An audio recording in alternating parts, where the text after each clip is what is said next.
Friends, இது பார்த்தீங்கன்னா அரிநெல்லிக்காய்.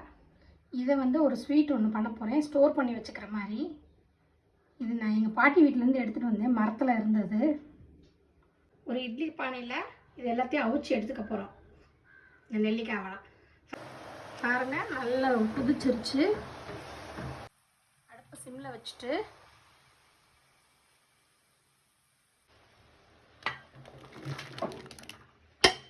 கொதிக்கட்டும்.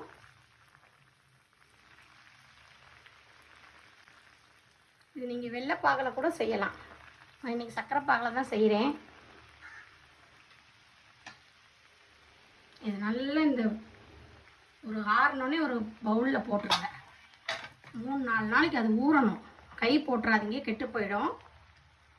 3-4 நாளைக்கு ஊறின பிறகு எடுத்து வெயிலில் காய வச்சுருங்க. நல்லா வெயில் அடிக்கும்போது காய வச்சிட்டிங்கன்னா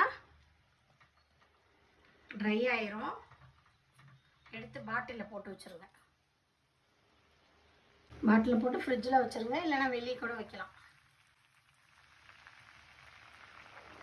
எப்பப்போ உங்களுக்கு சாப்பிடணும்னு தோணுதோ சாப்பிட்டுக்கலாம். இது ஹனியில் பண்ணலாம், நாட்டு சர்க்கரையில் பண்ணலாம். நான் இன்றைக்கி சுகரில் பண்ணுறேன்.